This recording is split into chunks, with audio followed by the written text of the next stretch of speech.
ഒരു സുഹൃത്തിനെ ഞങ്ങൾ കൂടെ കൂട്ടി. അദ്ദേഹം 10-30 കൊല്ലമായി മദീനയിൽ തന്നെ താമസിക്കുന്ന മനുഷ്യനാണ്. അങ്ങനെ ഓരോ പ്രദേശങ്ങളും ഞങ്ങൾക്ക് പരിചയപ്പെടുത്തി. ഒരു പ്രാവശ്യം ജന്നത്തുൽ ബഖീഇൽ അസ്ർ നമസ്കാരത്തിന് ശേഷം അവിടുത്തെ ഖബർ സിയാറത്ത് ചെയ്യുന്നതിന് വേണ്ടി പോയി. ഓരോ ഖബറുകളുടെ ചരിത്ര പശ്ചാത്തലം അദ്ദേഹത്തിന് അറിയാം, ഇടങ്ങൾ അദ്ദേഹത്തിന് അറിയാം. അതൊക്കെ അദ്ദേഹം നമുക്കിങ്ങനെ പരിചയപ്പെടുത്തിക്കൊണ്ടേയിരുന്നു. അത് കഴിഞ്ഞ് പുറത്തേക്ക് ഇറങ്ങുമ്പോൾ അദ്ദേഹം പറഞ്ഞു, എനിക്ക് ഒരുപാട് അനുഭവങ്ങളുണ്ട്, 10-30 വർഷക്കാലത്തെ അനുഭവം. ഈ അനുഭവങ്ങൾ പലപ്പോഴും എന്നെ അത്ഭുതപ്പെടുത്താറുണ്ട്. ഒരുപാട് ആളുകളുമായി ഇങ്ങനെ ബന്ധപ്പെടാൻ അവസരം കിട്ടിയതിന്റെ അടിസ്ഥാനത്തിൽ അദ്ദേഹം പറഞ്ഞു, ഒരു പ്രാവശ്യം ഒരു സാധാരണ ഇങ്ങനെ ഹജ്ജിന് വേണ്ടി വരുന്ന ആളുകളുടെ ക്യാമ്പുകളിൽ, അവരുടെ റൂമുകളിലൊക്കെ കറങ്ങി നടക്കുന്ന കൂട്ടത്തിൽ ഒരു റൂമിൽ പോയി. അവിടെ ഒരു വയസ്സായ സ്ത്രീ ആരുമില്ലാതെ ഒറ്റയ്ക്ക് വിഷമിച്ച് പ്രയാസപ്പെട്ടിരിക്കുന്നത് കണ്ടു. അവർ കരയുന്നു. ഞാൻ അവരെ മെല്ലെ സമീപിച്ചിട്ട് മലയാളിയായ ആ ഉമ്മയോട് എന്താണ് വിഷയമെന്ന് അന്വേഷിച്ചപ്പോൾ അവർ പറഞ്ഞു, മോനെ, ഞാന് കുറെ കാലം കഷ്ടപ്പെട്ട് സ്വരൂപിച്ചു വെച്ച പണവുമായി ഒരു ഗ്രൂപ്പിന്റെ കൂട്ടത്തിൽ ഹജ്ജ് ചെയ്യാൻ വന്നതാണ്. ഹജ്ജിന്റെ കൂട്ടത്തിൽ സിയാറത്തിന് വേണ്ടി മദീനയിൽ ഞങ്ങൾ വന്നു. ഇവിടെ ഞാൻ വന്ന് താമസിക്കുമ്പോൾ എന്റെ ഗ്രൂപ്പുകാരായ അതിന്റെ ഉത്തരവാദപ്പെട്ട ആളുകൾ എനിക്ക് ആരോഗ്യമില്ലാത്തതുകൊണ്ട്, നടക്കാൻ കഴിയാത്തതുകൊണ്ട്, പള്ളിയുടെ തിക്കിലും തിരക്കിലും ഒന്നും പോകാൻ കഴിയില്ല എന്ന് പറഞ്ഞിട്ട് എന്നെ ഒറ്റയ്ക്ക് റൂമിലിരുത്തിയിട്ട് അവരൊക്കെ പോയി. ഞാൻ ഇതുവരെ റൗള കണ്ടില്ല, ഞാൻ ഇതുവരെ മദീനത്തെ പള്ളി കണ്ടില്ല. എത്ര കാലമായി ഞാൻ ദ്വാരക്കുന്നു റൗള ഒന്ന് കാണാൻ. എനിക്കത് കാണാൻ ഇനിയും ഇവിടെ എത്തിയിട്ടും ഭാഗ്യമില്ലല്ലോ. അതാണ് ഞാൻ കരയുന്നത്. അവര് ത്യാഗം ചെയ്യാൻ തയ്യാറില്ല, അവരെ കൂട്ടിക്കൊണ്ടു പോകാൻ തയ്യാറില്ല. ഈ സഹോദരൻ പറഞ്ഞു, ഉമ്മ പേടിക്കണ്ട, ഞാൻ നിങ്ങളെ കൂട്ടിക്കൊണ്ടു പോവാം, നിങ്ങൾക്ക് വേണ്ട എല്ലാ സേവനവും ഞാൻ ചെയ്യാം. ചുരുക്കി പറഞ്ഞാൽ അദ്ദേഹം ആ സാധുവായ വൃദ്ധയെ കൂട്ടി മദീനത്തെ പള്ളിയിൽ കൊണ്ടുപോയി സിയാറത്ത് ചെയ്യിപ്പിച്ചു. അങ്ങനെ ഓരോ സ്ഥലങ്ങളും കാണിച്ചു കൊടുക്കാൻ കഴിയുന്ന തരത്തിലൊക്കെ കാണിച്ചു. 1-2 ദിവസങ്ങൾ അവർക്ക് വേണ്ടി ഇദ്ദേഹം ഖിദ്മത്തുമായി നിലകൊണ്ടു. 2-3-4 ദിവസങ്ങൾക്ക് ശേഷം ഇവർ പോകേണ്ട സമയമായി. മദീന വിട്ടു പോകുന്ന തലേന്ന് ഈ സഹോദരൻ അവരെ സന്ദർശിക്കാൻ വേണ്ടി പോയി. അപ്പോൾ ആ ഉമ്മ വിഷമത്തോടെ പറഞ്ഞു, മോനെ, നമ്മൾ ഇവിടുന്ന് ഇപ്പൊ ഇന്ന് പിരിയാണ്, ഞങ്ങളൊക്കെ മക്കത്തേക്ക് പോവാണ്, അവിടെ നാട്ടിലേക്ക് പോവും. ഇനി മോനെ എന്നാ കാണുക, എവിടെങ്കിലും എന്നെങ്കിലും കാണാം എന്ന് പറഞ്ഞവര് പിരിഞ്ഞു. ആ സ്ത്രീ യാത്രയായി. പിറ്റേന്ന് ഈ സഹോദരൻ പറയാണ്, അദ്ദേഹത്തിനൊരു ടെലിഫോൺ വന്നു. ആ ടെലിഫോൺ ഈ ഉത്തരവാദപ്പെട്ട ട്രാവൽസിന്റെ ആളുകളുടേതായിരുന്നു. അവർ പറഞ്ഞു, ഞങ്ങളുടെ മടക്കയാത്രയിൽ ഒരു വലിയ വിഷമം സംഭവിച്ചു, ഞങ്ങളുടെ കൂട്ടത്തിൽ ഒരാൾ മരണപ്പെട്ടുപോയി. ആ മരണപ്പെട്ട മയ്യത്തുമായി ഞങ്ങൾക്ക് മക്കത്തേക്ക് യാത്ര ചെയ്യാൻ കഴിയില്ല, അതുകൊണ്ട് ഞങ്ങൾക്ക് പോകാതിരിക്കാനും നിർവാഹമില്ല, മടങ്ങിപ്പോകേണ്ട സമയവും ടിക്കറ്റും ഒക്കെ ആയിപ്പോയി. അതുകൊണ്ട് നിയമപരമായ മറ്റ് കർമ്മങ്ങളൊക്കെ കഴിച്ചിട്ട് ആ മയ്യത്തിനെ ഞങ്ങൾ ഉത്തരവാദപ്പെട്ട ചില ആളുകളോടൊപ്പം മദീനത്തേക്ക് അയക്കുകയാണ്. നിങ്ങൾക്ക് സാധിക്കുമെങ്കിൽ അതിനൊന്ന് സഹകരിക്കണം, അതിൽ പങ്കെടുക്കണം എന്ന് വിളിച്ചു പറഞ്ഞു. അദ്ദേഹം പറഞ്ഞു, തീർച്ചയായും ഞാൻ ചെയ്യാം, അതൊക്കെ നമുക്ക് ആഗ്രഹമുള്ള സംഗതിയാണ്.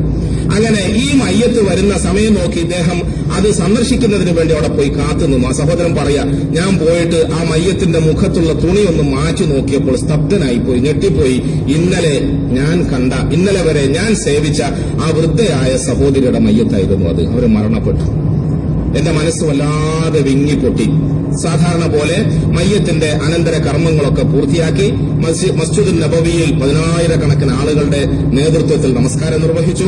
ജന്നത്തുൽ ബഖീഇൽ അവർക്ക് വേണ്ടി ഖബർസ്ഥാൻ ഒരുക്കി, അതിൽ അവരെ ഇറക്കി വെച്ചു. അവരുടെ ഏറ്റവും ഉറ്റ ബന്ധു എന്ന നിലയിൽ ഞാൻ സ്വയം അങ്ങ് അവരുടെ എല്ലാ കർമ്മത്തിലും പങ്കെടുത്തു. അവരുടെ ഖബറിന്റെ ഉള്ളിൽ ഇറങ്ങി ഞാൻ ആ മയ്യത്തിനെ മറവാടിയിട്ട് കയറാൻ പോകുമ്പോൾ ഒരു അറബി ഓടി വരുന്നു. അദ്ദേഹത്തിന്റെ കയ്യിൽ ഒരു കൊച്ചു കുഞ്ഞിന്റെ മയ്യത്തുണ്ട്. നിങ്ങളൊക്കെ കണ്ടു കാണും. അറബികളുടെ സാധാരണ പതിവനുസരിച്ച് ജനിച്ചുടനെ മരിക്കുന്ന കുഞ്ഞുങ്ങളെ അവര് തന്നെ കുളിപ്പിച്ച് റെഡിയാക്കി കഫൻ പൊതിഞ്ഞ് പള്ളിയിൽ കൊണ്ടുവന്ന് മറ്റേതെങ്കിലും ഖബറുകളുണ്ടെങ്കിൽ ആ ഖബറിന്റെ കൂട്ടത്തിൽ വെച്ചു കൊടുക്കുകയാണ് അറബികളുടെ പതിവ്. ഞാൻ ഖബറിൽ നിന്ന് മേളോക്ക് കയറുമ്പോൾ ഈ വന്ന അറബി ചോദിച്ചു, നിങ്ങൾക്ക് വിഷമമില്ലെങ്കിൽ എന്റെ ഈ കുഞ്ഞിന്റെ മയ്യത്ത് കൂടി അതിലൊന്ന് വെക്കാമോ എന്ന് ചോദിച്ചു. ഇല്ല, വിഷമമൊന്നുമില്ല, സമ്മതമാണ്. ആ മയ്യത്ത് ഞാൻ കയ്യിൽ വാങ്ങി. ഞാൻ മരിച്ചു കിടക്കുന്ന ആ ഉമ്മാമയുടെ മയ്യത്തിനോടൊപ്പം ഈ കൊച്ചു കിടാവിന്റെ മയ്യത്തിനെ ഞാൻ അടുപ്പിച്ചു വെച്ചു. കബീർ സാഹിബ് എന്നോട് പറഞ്ഞു, സാധാരണ ദൂരെ നിന്ന് ഞാൻ നോക്കിയപ്പോൾ ഒരു ഉമ്മ ചരിഞ്ഞു കിടക്കുന്നു. ആ ഉമ്മയുടെ മാർബിടത്തിലേക്ക് തലചായിച്ചുകൊണ്ട് ഒരു കുഞ്ഞ് മുലപ്പാല് കുടിച്ചുകൊണ്ട് കിടക്കുന്നത് പോലെ കിടത്തിയിട്ട് ഞാൻ കയറി വന്നു. ഞാൻ പുറത്തു വന്ന് തിരക്കൊക്കെ ഒഴിഞ്ഞിട്ട് ഈ നാട്ടിലെ ബന്ധുക്കളായ ആളുകളുമായി ഞാനൊന്ന് ഫോണിൽ വിളിച്ചു സംസാരിച്ചു. ഇവരുടെ കാര്യങ്ങളൊക്കെ അന്വേഷിച്ചപ്പോൾ ആ സ്ത്രീയെക്കുറിച്ച് അവർ നല്ല അഭിപ്രായം പറഞ്ഞു. മലയാളിയായ, ഒരു പക്ഷേ നമ്മളെപ്പോലെ വലിയ വിവരവും വിദ്യാഭ്യാസവും ഒന്നുമില്ലാത്ത സാധുവായ ഒരു പെണ്ണ്, ഒരു സ്ത്രീ, ഒരു വൃദ്ധ. അവരെക്കുറിച്ച് അന്വേഷിച്ചപ്പോൾ അവർ നല്ല സ്ത്രീയായിരുന്നു, പടച്ചവരെ പേടിയുള്ളവരായിരുന്നു. നല്ല നിലയിൽ നാട്ടുകാരോടൊക്കെ ചോദിച്ചാൽ നല്ലതല്ലാത്തതൊന്നും അവരെക്കുറിച്ച് പറയാനില്ല. അവർ കഷ്ടപ്പെട്ട് പ്രയാസപ്പെട്ട് സ്വരൂപിച്ചു വെച്ച പണവുമായി അവസാനത്തെ ഒരു ആഗ്രഹം പൂർത്തിയാക്കാൻ വേണ്ടിയിട്ട് അവർ ഹജ്ജിന് വന്നതാണ്.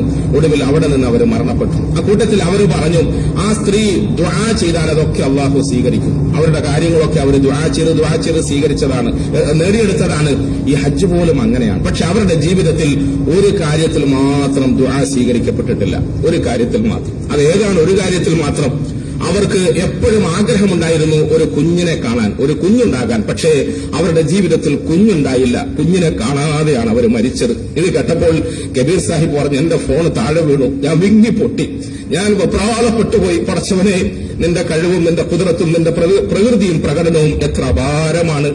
യാദൃച്ഛികമായി, തികച്ചും യാദൃച്ഛികമായി മുത്തായ റസൂൽ സല്ലല്ലാഹു അലൈഹി വസല്ലമ തങ്ങളുടെ നാട് കാണാൻ മദീനയിൽ വന്ന ആ സഹോദരിയുടെ മനസ്സിന്റെ തേട്ടം പോലെ മദീന വിട്ടുപോകാതെ ഈ മദീനയിൽ ഖബറടക്കപ്പെടുകയും ജന്നത്തുൽ ബഖീയിൽ അവരുടെ ഖബർസ്ഥാൻ ഒരുക്കപ്പെടുകയും മദീനത്തെ മസ്ജിദുൻ നബവിയിലെ 10,000-കണക്കിന് ആളുകൾ അവരുടെ മേൽ മയ്യത്ത് നമസ്കരിക്കപ്പെടുകയും അവസാനം അവര് ദുആ ചെയ്ത് സാധിക്കാതെ പോയി എന്ന് ഞങ്ങളൊക്കെ തെറ്റിദ്ധരിച്ച ഒരു സന്തോഷത്തെ യാദൃച്ഛികമായ നിലയിൽ ഖബറിടത്തിൽ കടക്കുമ്പോൾ ഒരു കൊച്ചു കുഞ്ഞിന്റെ മയ്യത്ത് അവരുടെ മാർവിടത്തിൽ ചേർത്ത് വെച്ചിട്ടാണ് പടച്ചവൻ ഈ ലോകത്തിന്റെ ജീവിതത്തിൽ നിന്നും അവരുടെ മീതെ തിരശ്ശീലയിട്ടത്.